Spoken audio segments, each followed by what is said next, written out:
작은 광명으로는 밤을 주관하게 하셨다 그랬는데, 큰 광명으로 낮을 주관하겠다는 것은 예수님이 빛을 가지고 세상의 빛으로 오셔서 생전 세상에서 말씀을 전하신 때는 낮이었다라는 거 이미 말씀드렸습니다. 자, 그리고 나서 예수님이 죽은 후로부터는 밤이 되어졌고 교회 시대가 되었습니다.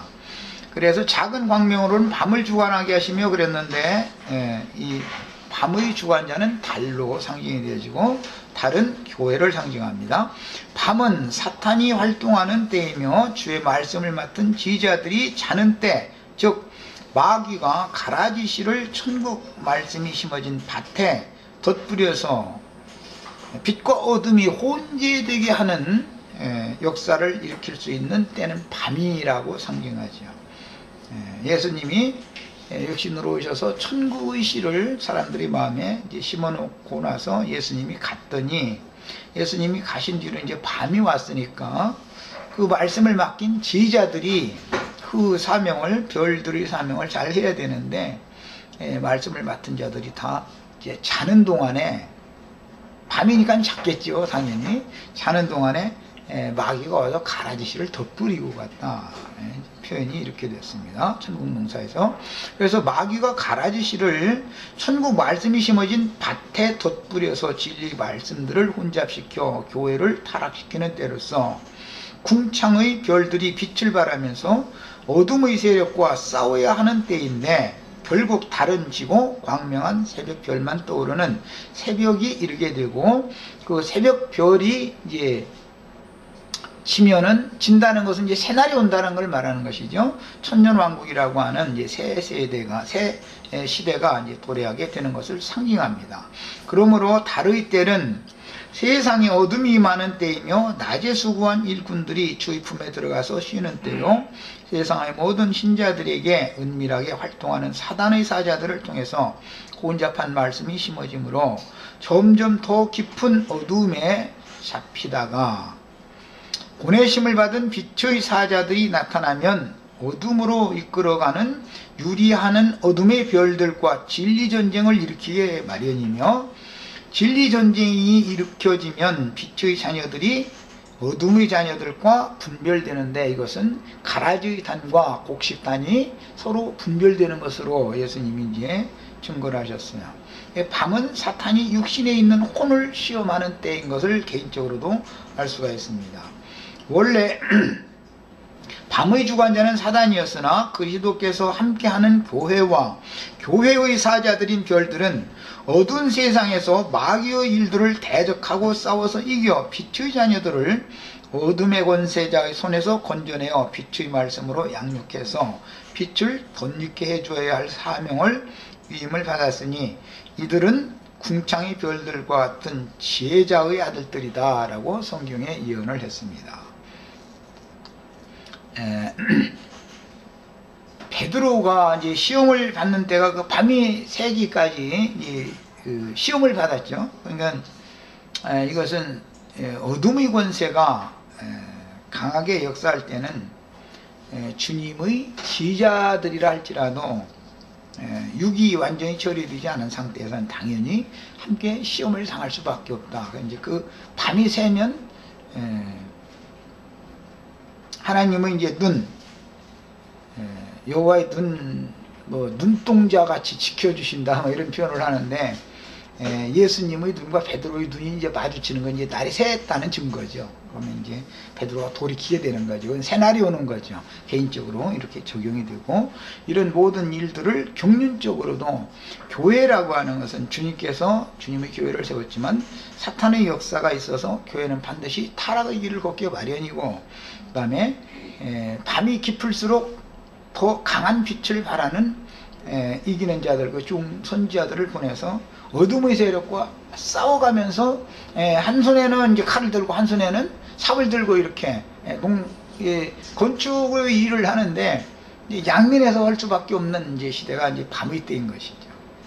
별들이 하는 일들이라는 것은 예수님이 이 땅에 오셔서 한면에서는 세리와 장교와 모든 죄인들을 구원하는 말씀을 전하셨지만 한면에서는 유대교 지도자들이 그 허황된 교리들을 무너뜨려야 되기 때문에 이제 싸우는 일을 겸해서 하셨죠. 이 일은 매 세대가 반복되게 마련이다 라는 걸 아셔야 되겠어요.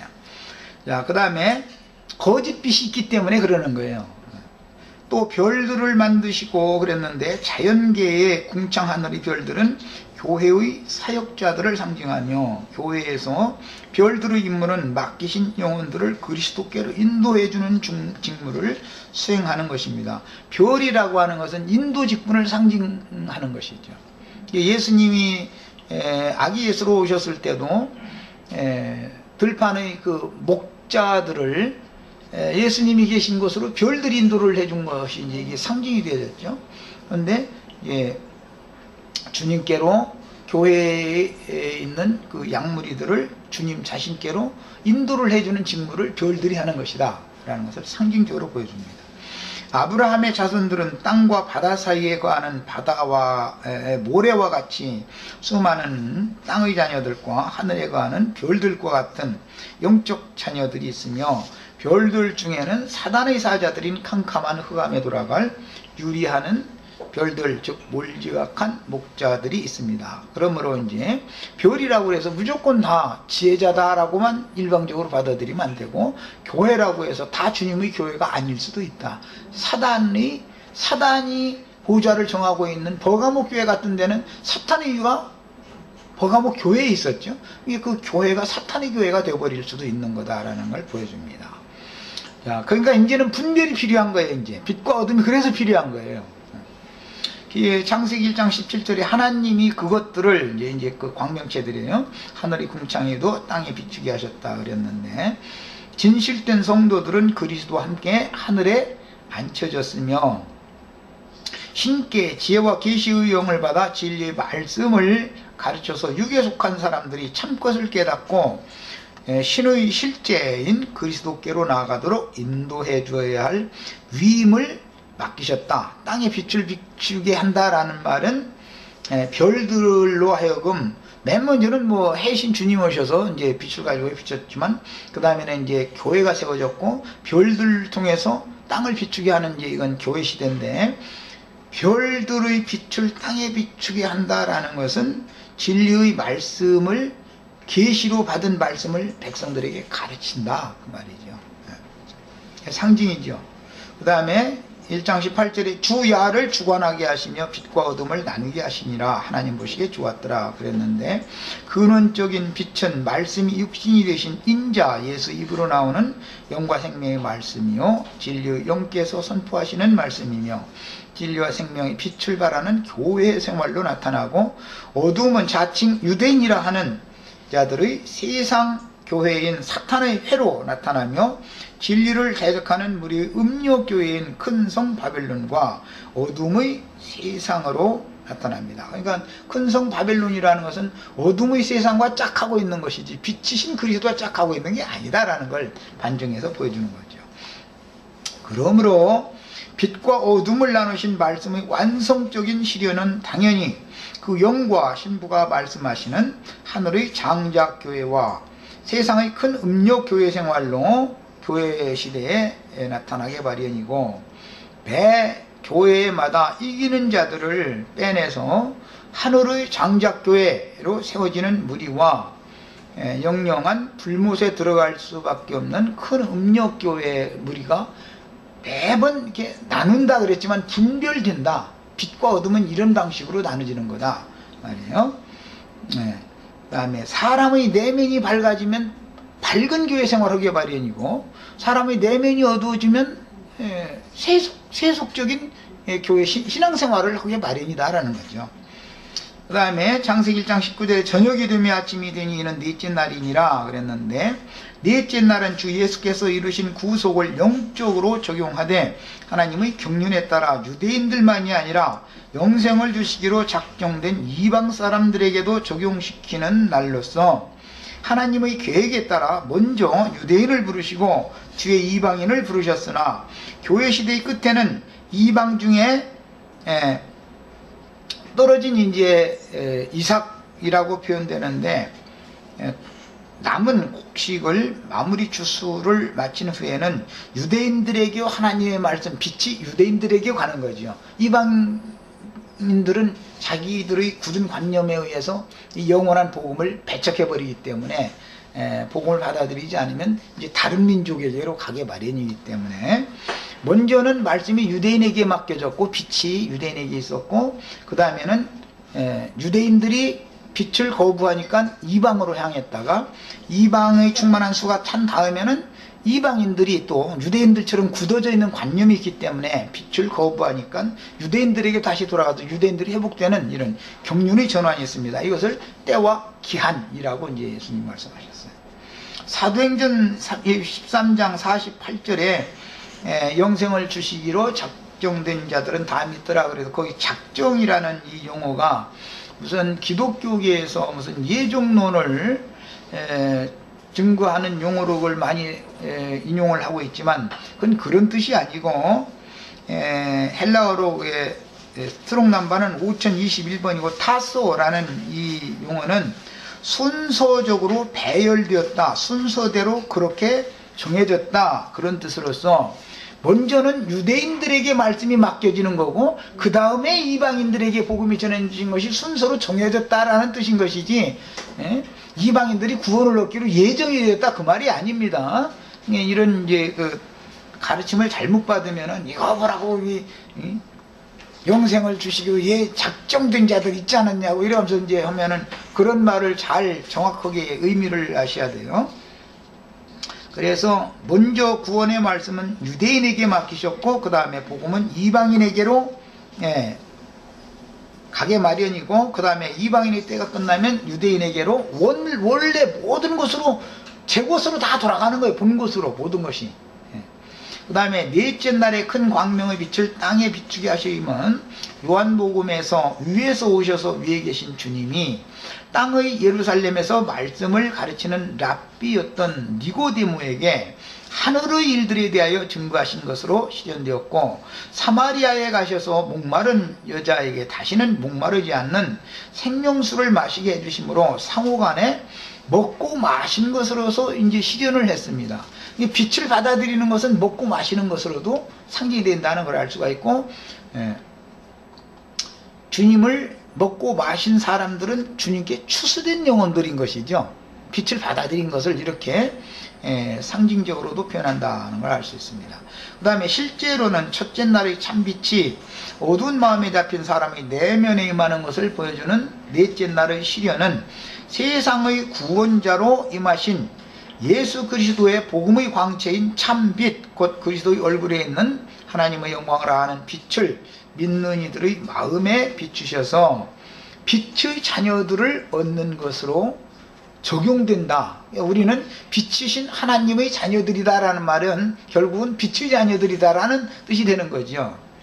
첫째 날의 빛은 그리스도 자신이며 넷째 날의 빛은 믿는 이들에게 적용된 빛이라는 의미인데, 빛의 본질은 그리스도의 복음 안에 있는 신의 생명이며 빛을 반사하는 등은 복음을 깨달은 믿는 이들의 영혼이니, 유대교에 의해서 버림이 되었던 사마리아 여자와 그녀의 소개로 주님을 믿게 된 사마리아 사람들로 상징된 교회 중에는 빛의 통로들인 지휘자들이 생명의 빛이신 주님의 수종자들이 되는 것을 보여줍니다.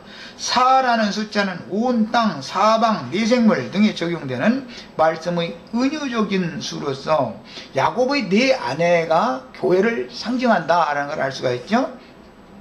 신약에 이제 7교회가 계시되어 있지만 실제로는 교회는 4교회가 세상 끝날까지 가는 거죠. 대표적으로 이게 이제 모든 성경을 완성하는 이야기입니다. 하나님의 구약 경륜은 4000여 년 동안 의문에 따라 이해되어지고 해석함으로 하나님의 얼굴, 영광이 가려진 기간이었으나 때가 마치고 새 시대가 왔을 때 이는 주님이 직접 오심으로 하나님의 영광을 아는 빛을 그 말씀 전파를 통해서 직접 빛을 투과시켜주러 오신 것이죠. 이제 4000년이라고 하는 때가 지나가야 되는 것이죠. 말하자면 구속사에서 아담 미래로 4000년 지난 다음에 예수님이 오시는 것도 다 하나님의 경륜에 맞춰지는 겁니다. 예수님이 오시는 것은 아무 때나 오는 게 아니에요. 그러니까 때와 기한이 늘 정해져 있죠. 그 다음에 새롭게 시작된 특별한 새 창조 세계는 교회로 말미암아 시작되는 것이죠.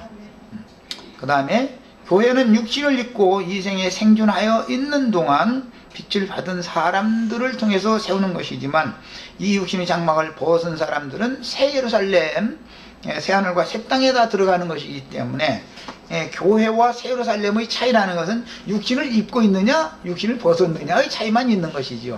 사실은 생명의 본질은 다 똑같은 겁니다. 자, 그 다음에 옛 언약은 기록된 문자의 말씀 로고스를 본능으로 아는 지식으로 이해하는 것에 따르지만, 새 언약 말씀은 새 계명 말씀, 이것은 레마의 말씀이다 그랬는데, 출애굽기 34장 27절에는 하나님의 모든 계명의 뜻대로 새 계명을 세우죠. 두 번째 계명을 출애굽기에 보면, 34장에 보면, 세우실 때 보면 그 모든 말씀의 뜻대로 두 번째 계명을 세웠잖아요. 그러니까 이것은 문자대로가 아니라 그 의미대로 세우는 거예요. 새 언약이라는 건 이미 이것은 예언이 된 말씀입니다.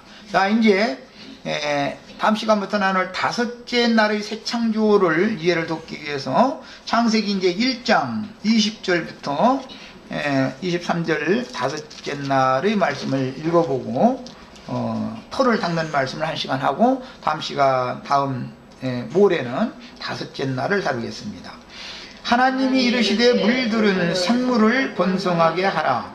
땅 위 하늘의 궁창에는 새가 나르라 하시고, 하나님이 큰 바다 짐승들과 물에서 번성하여 움직이는 모든 생물을 그 종류대로, 날개 있는 모든 새를 그 종류대로 창조하시니 하나님이 보시기에 좋았더라. 하나님이 그들에게 복을 주시며 이르시되 생육하고 번성하여 여러 바닷물에 충만하라. 새들도 땅에 번성하라 하시니라. 저녁이 되고 아침이 되니 이는 다섯째 날이니라 했습니다.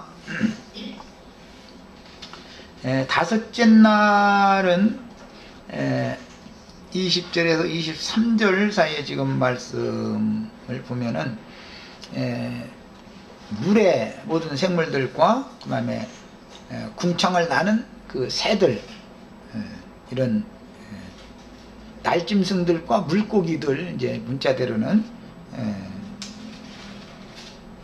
번성시키는 그런 말씀이 다섯째 날에 나옵니다. 지난번에 이미 말씀드린 것처럼 나흘 되던 날과 다섯째 날 그 이틀 동안은 사마리아에서 예수님이 이틀 동안 머무셨죠. 그걸 잘 생각을 하시면 되겠어요. 날개 있는 모든 새를 그 종류대로 창조하셨다. 날개라는 이 용어는 빛의 파장, 생명의 빛을 어둠의 세상에 전달하기 위하여 신속하게 날아가기 위해서 그룹이나 스랍이 날개를 치는 소리, 즉 영이 운영되는 바람 소리로 임하는 것을 빛의 전달자가 바람 소리를 내면서 운행한다 라는 걸 보여줍니다. 그래서 예수님이 니고데모와 거듭남에 관한 말씀을 할 때는 바람이 뭐 이러 불 때 어디로 와서 어디로 가는지 이제 이렇게 말씀을 하신 데는 이 날개라고 하는 그 단어를 염두에 두셨기 때문에 그런 거예요. 다니엘서에 보면 멸망에 가증한 것이 날개를 의지하여 서지 못할 곳에 선다 이렇게 기록이 됐죠. 그 날개라는 말이 빛의 파장이라는 말이에요.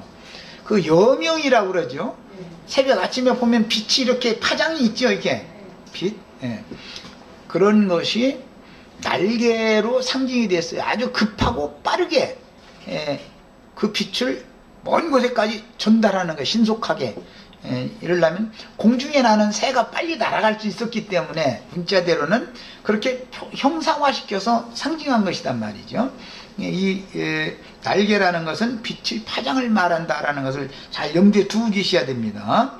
그 다음에 하나님이 그들에게 복을 주시며 이르시되 생육하고 번성하여 여러 바닷물에 충만하라. 새들도 땅에 번성하라 하시니라. 여러 바닷물이라는 건 뭐 5대양 6대주라고 그러는데, 5대양이라고 이제 물질적인 세계를 보더라도 바다가 5대양으로 돼 있죠. 이제 그런 것만을 말하는 게 아니고, 이제 그것은 이제 밖에 나타난 이제 그 자연계의 현상일 뿐이고, 여러 바닷물이라고 하는 것은 이 세상의 영들이 군데군데 이렇게 많이 모이게 된다라는 것을 이제 특히 말하고자 하는데 목적이 있는 거예요. 다섯째 날은 바다의 생물들과 공중을 나는 생물들이 창조되고 생육하며 번성하도록 축복을 받은 날인데, 동족인 유대인들에게 그들의 율법 종교로 인하여 하나님께 버림을 받은 사마리아 사람들을 추수하신 날이며, 주님은 사마리아 사람들의 간청에 의하여 나흘 되던 날과 다섯째 날까지 이틀을 사마리아에서 머무셨습니다. 원래 갈릴리에서 유월절 절기를 지키러 가야 됐기 때문에 유대인들은 20세 이상 되면 7절기 때 반드시, 특히 3절기 때는 예루살렘 성전에 가서 절기를 지켜야 했죠. 예수님도 이제 30세가 됐으니까 당연히 절기를 지키러 예루살렘에 가가지고, 예루살렘에 많은 학자들이 있었지만 니고데모라고 하는 사람과 특히 이제 빛을 비춰주는 말씀을 하셨죠. 그래서 예수님 하시는 말씀 거기 이제 그 마무리 부분에 보면 하나님을 사랑한다는 다 빛으로 나오나니 그랬잖아요. 그러니까 네가 유대교의 랍비로 남아있지 말고 내게로 나오는 것이 하나님을 사랑하는 거다. 이제 그걸 설명을 해준 얘기죠. 결론적인 얘기는.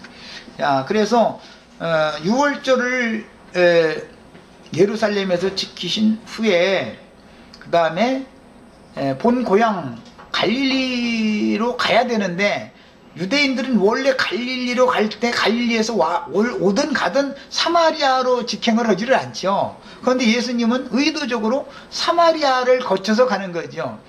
그래서 사마리아에서 나흘 되던 날과 닷새 되던 날을 의도적으로 사마리아에서 이제 머무는 거, 이틀을.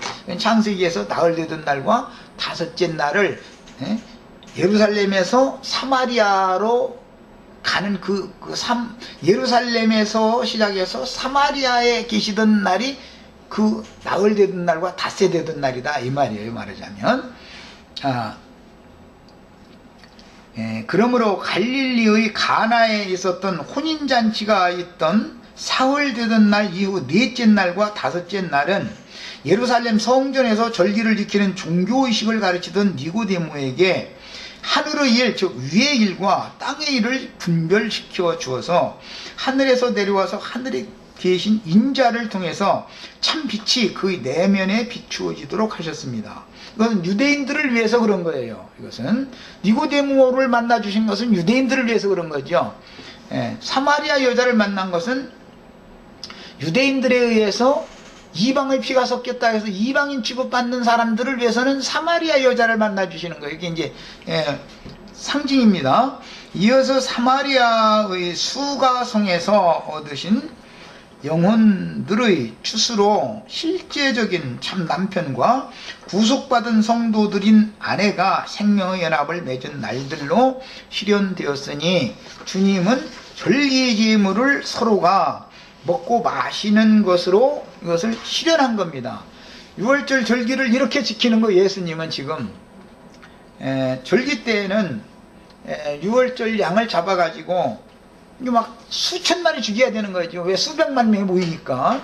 그래서 그 양고기 한 첨씩 하고 쓴 나물 한 젓가락씩 이렇게 주면 그거 얻어먹고 이제 하나님의 대제사장에게 축복을 받고 돌아가는 것이 6월절 절기거든요.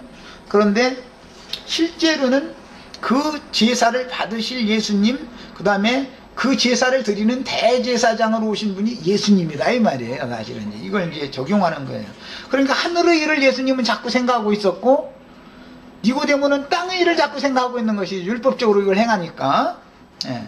넷째 날의 시련에서 주님은 깊은 샘에서 물을 길어주는 남자를 남편이라고 비유하셨는데, 이는 영혼들의 갈급함을 해갈시켜주고 만족과 기쁨을 주는 그 선지자의 사역을 빗댄 표현입니다.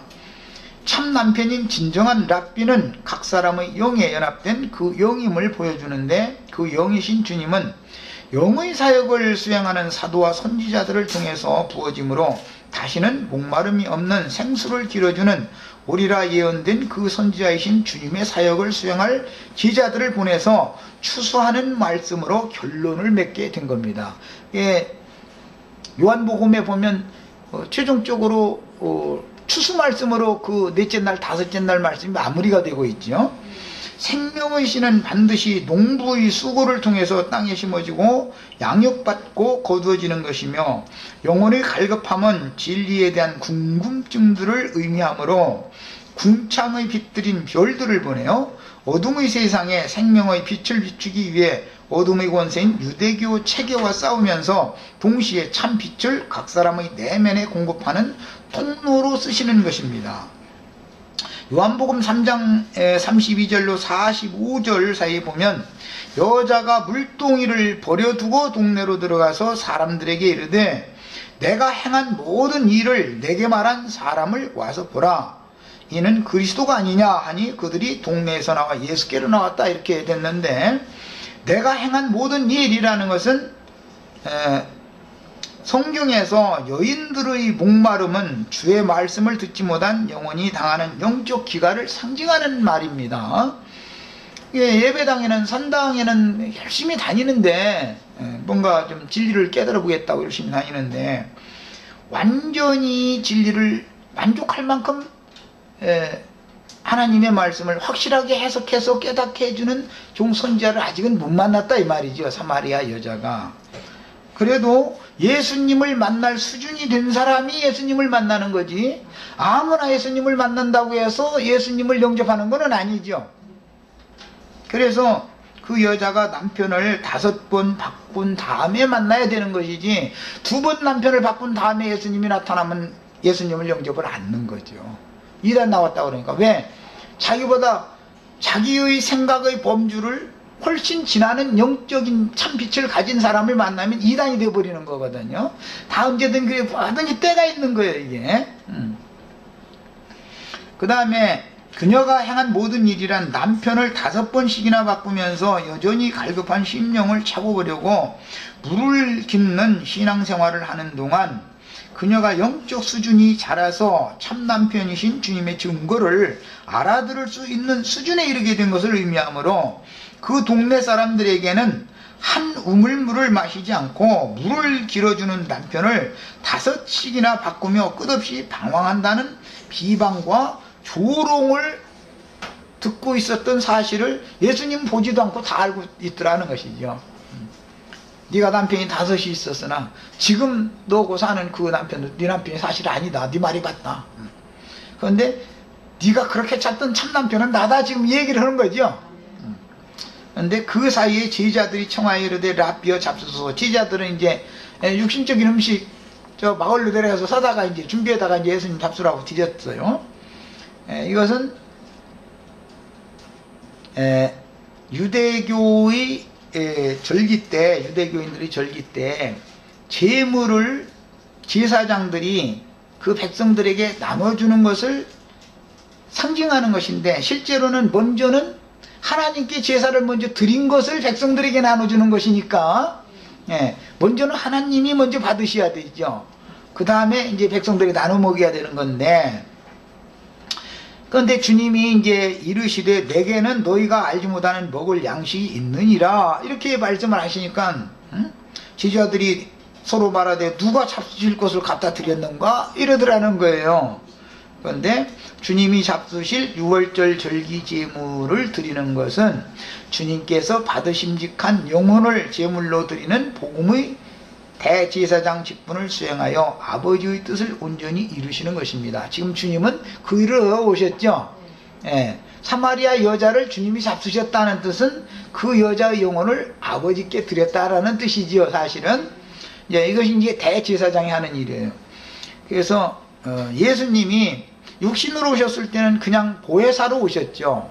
그렇지만 성령으로 또 오실 때는 또 다른 보혜사로 오시는 것이죠. 그 보혜사라는 말이 중보자라는 말이에요. 대언자라는 뜻인데, 모든 죄인들은 하나님의 의로운 심판대 앞에 서면 할 말이 없죠. 유구무원이죠.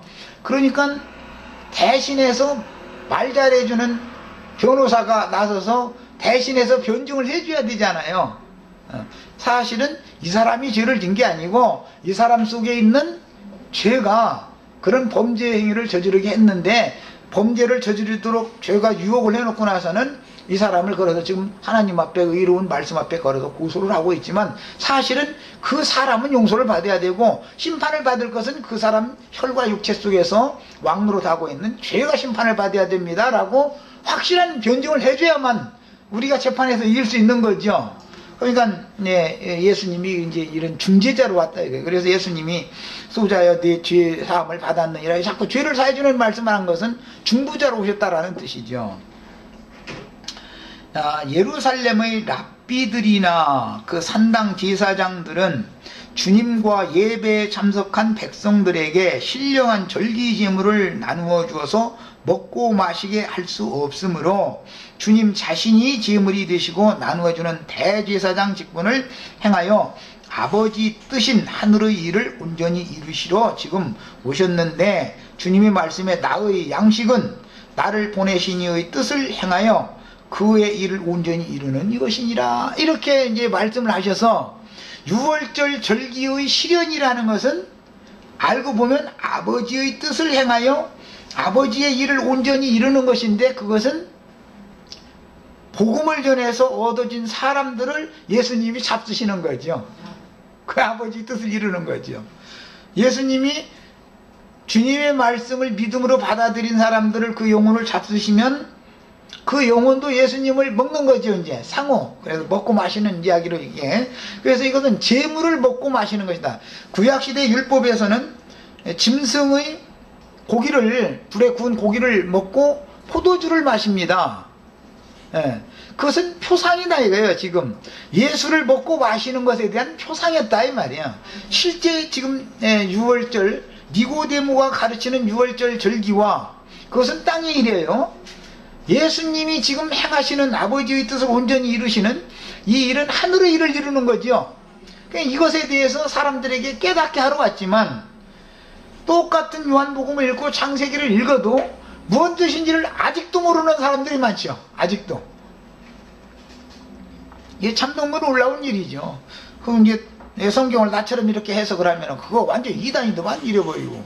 이제 이런 식으로 하는 건 왜 그러냐. 그들이 빛이 더 큰 빛을 받도록 준비가 되어 있지 않은 사람들이다라는 거예요. 그게 5 남편 거쳐보고 하여튼 애기 배게 만들어 놓고서 5달쯤 됐는데 배가 이만해졌는데 팔길로 막 배를 찬 놈을 만나 봐야만 당신은 이제는 그러니 나중에 가서 앞머리 무릎을 꿇고 뭐 눈물 흘리고 별쇼를 다 해도 이제는 너 같은 놈으로는 난 안 산다고 그러고 딱 나와버리죠.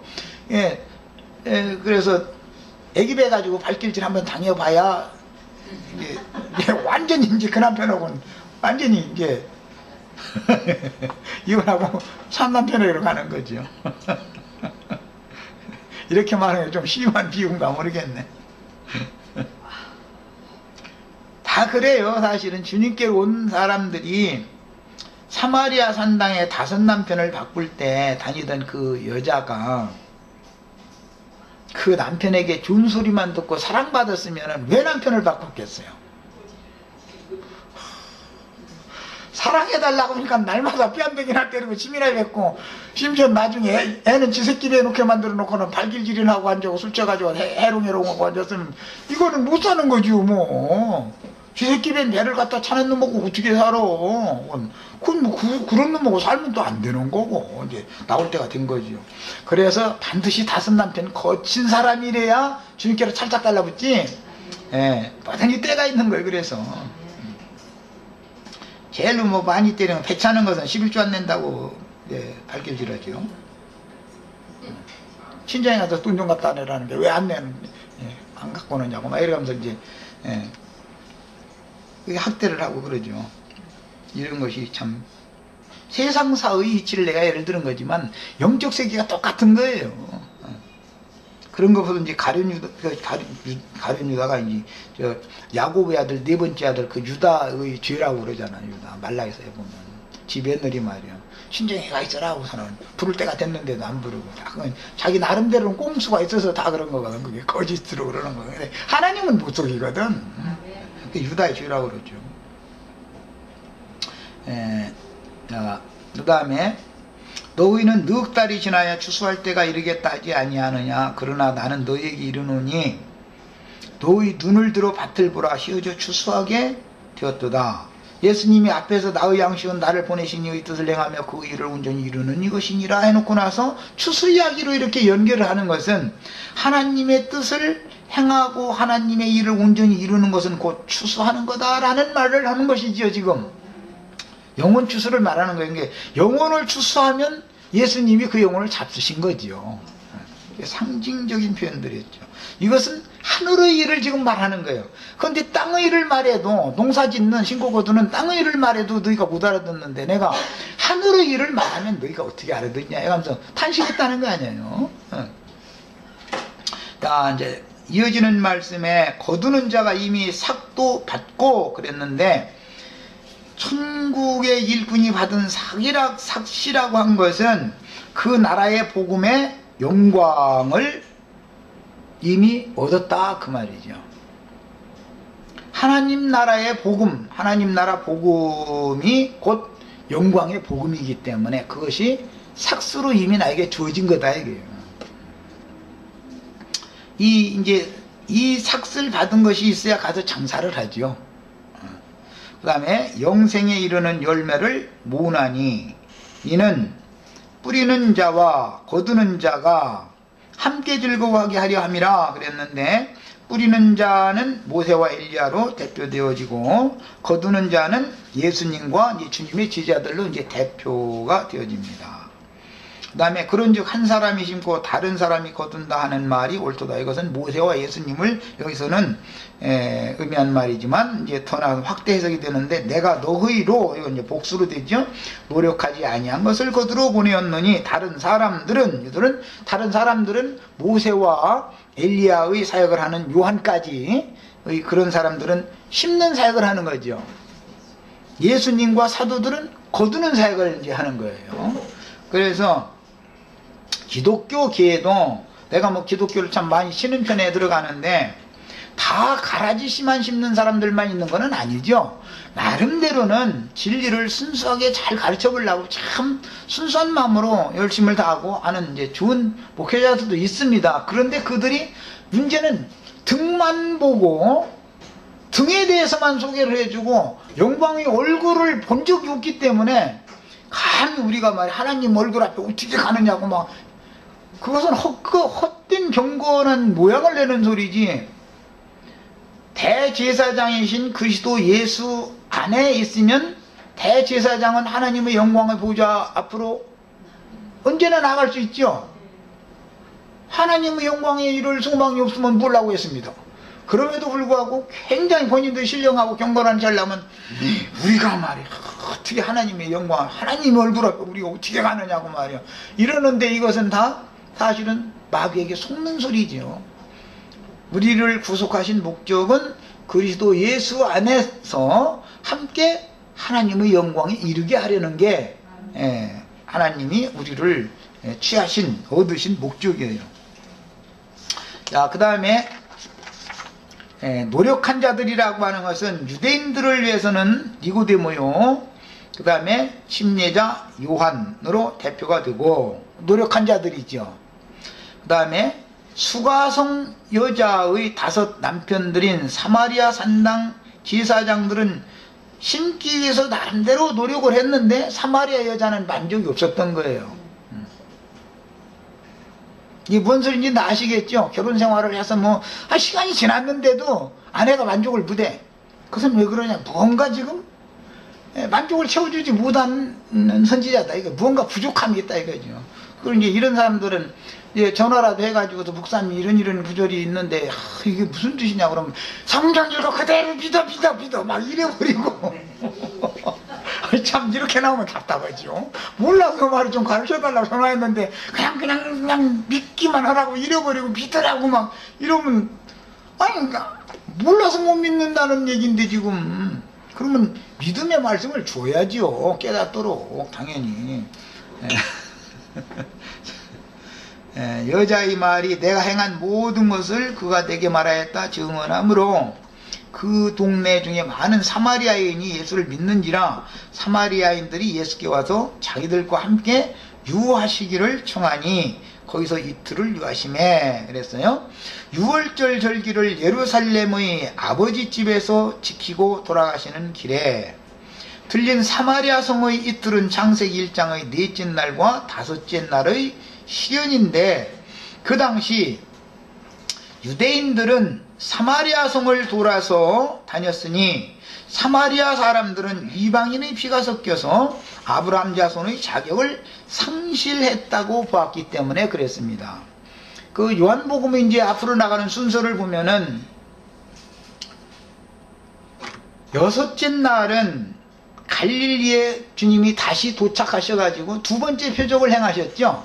왕의 신하의 아들이 열병이 걸렸는데, 열병을 쫓아와 주신 것은 갈릴리에 오신 다음에 두 번째로 행한 표적이잖아요. 그 이제 여섯째 날이에요. 그 다음 이야기로 넘어가면 안식일 이름으로 이제 이 말씀이 이어지죠. 그건 제 7일이죠.